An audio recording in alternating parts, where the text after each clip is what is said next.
All right, hey guys.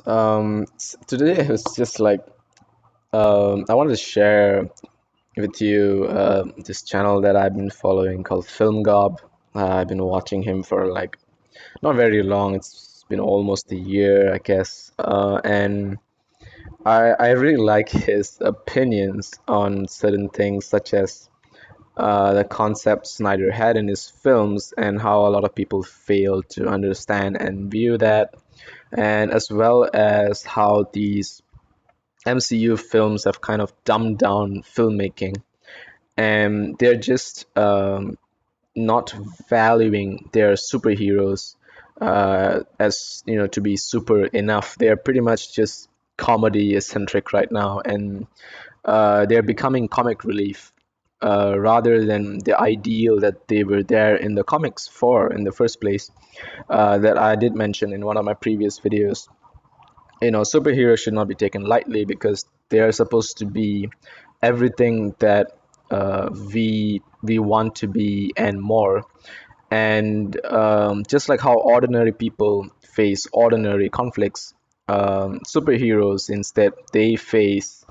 I mean, it's similar. They face conflicts too, but in the sense where they face far superior conflicts, because it's to show that it doesn't matter how weak or powerful you are, your troubles will kind of always reflect on your strength. So it's in a way, it's to say that the more powerful you are, like the way Spider-Man says, great power comes great responsibility, right? Yeah. So the more powerful you are, the more difficult your conflicts, and superheroes. Despite being so powerful, they face very powerful conflicts, and in that sense, it makes them very similar to us ordinary people, and it teaches us in a lot of ways to overcome these conflicts. So, being a superhero is very important to show them in an idealistic manner, and it's something that we don't get much of these days because everyone just wants to dumb them down, sell toys, and so yeah, I really like this guy's opinions on a lot of these takes. And I mean, I was reading the article about how they wanted to the end game writers wanted to like do a version of Superman, and then I was like, no way, like this is just bad, or whatever they're saying is just, it's nuts. It's like they want to make everything as like the worst way possible, because they want to follow the original Superman films. And if you guys know that we have come through this journey from the original films to the modernized Superman, where he's no longer wearing the red spandex outside. He's no longer the stupid Clark Kent that used to just, go around fumbling and tripping and making a fool out of himself. He's a lot more serious. He knows his roles, and he's taking on bad guys in a lot more serious manner. He does his work, and we've made progress over the years, but they feel that he should be back like the old movies, and they can turn it into a comedy maybe again. So I watched Film Gob's video, and I was so glad he made this. And I decided, if why should I cover it when there's already such a fantastic video out there talking about this. So I just want to like watch this video with you guys, and I'll give you my thoughts over it.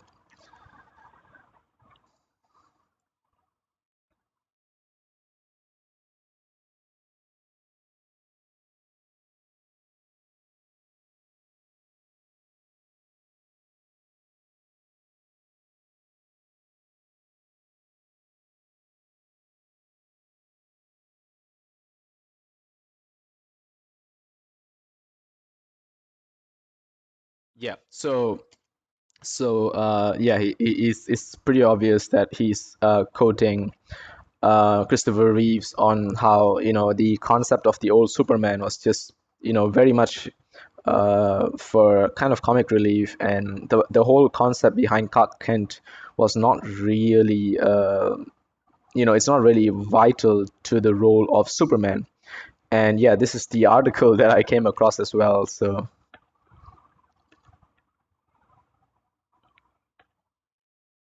Yeah, so I'm just going to skip through this and just read through this. So he says that I think Captain America shows there are certain ways to do a really good Superman movie in this day. You don't really have to dirty him up, don't really have to get rid of his earnestness. So, yeah, Film Gob says that, I mean, Snyder didn't dirty him up, or get rid of his earnestness. I think he'll, yeah.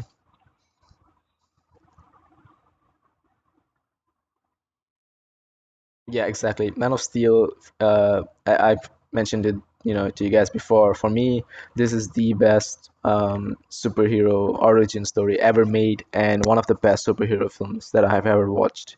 It is my favorite version of Superman, and probably the best version out there, by a long shot. And because it focuses very much on the visual concepts, thanks to Zack Snyder, of course, but it also gives you a very beautiful concept of Superman's ideal and vision, and how, the S, it's not an S, it actually stands for something a lot more important and a lot bigger than both Kal-El and Earth.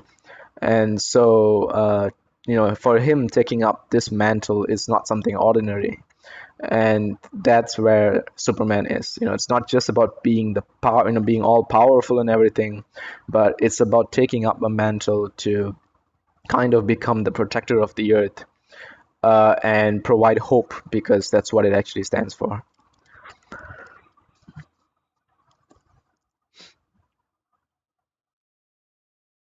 Yeah, yeah, precisely. Yeah, go on.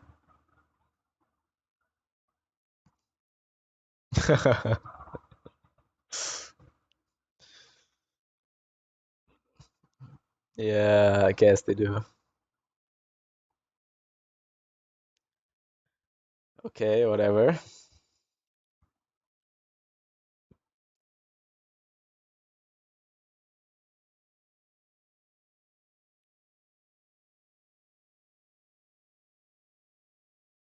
Hmm. So the director also says that, I mean, he's kind of saying that these Russo brothers probably will do a much better job, and he wants something new, yeah, new and different.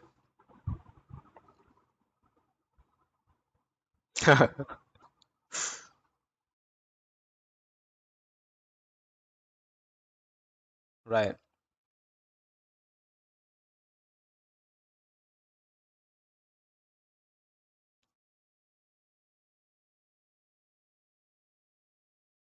right.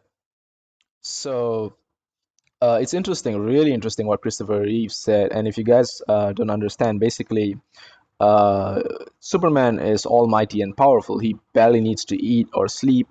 He's far more powerful than the earth itself. He could just infinitely charge himself. So the role that he puts him in, the reason he tries to play as a human being is because he wants to still know what it's like to be human and play a part in society, to try to be down to earth and help people, as both, powerful and non-powerful. And he can do that because he's Superman, because he's so powerful that he gets to play this dual life, while saving the world all at the same time. So he doesn't have to be, you know, a complete dumbed down version of himself. Sure, it helps him keep his identity. He doesn't have to worry as much, because people will not really suspect him and all of that. But his posture and, his attire and all of that is kind of different in a sense. But he doesn't have to be, a weak Clark Kent. He could still be Superman all at once at the same time and still help people out. It's kind of as he says, he's the albatross around the neck, that kind of controls Superman and ties him down. It doesn't have to be that.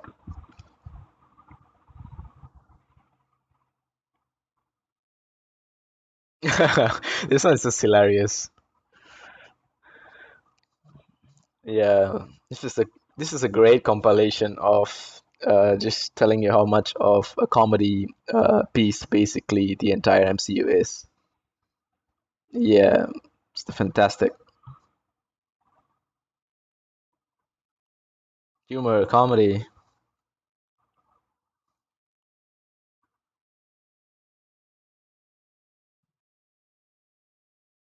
So yeah, I mean, thanks for that, Film Gob. You made a fantastic video to basically just summarize everything that I would have made a video of. So you guys should go ahead and check his video out.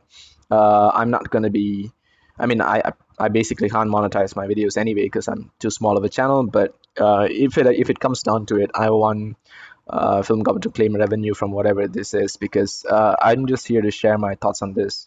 It's all of his effort. So thanks for that. And I'm glad to know that there are actually people out there like this channel that understand the importance of the idealism and conceptualism of superheroes. And it should not all be about just dumbing them down to sell the toys and make money or whatever. So yeah, it's kind of good to know in that sense. And hopefully we see something better in the future. So that's it from me. See you guys soon. Adios.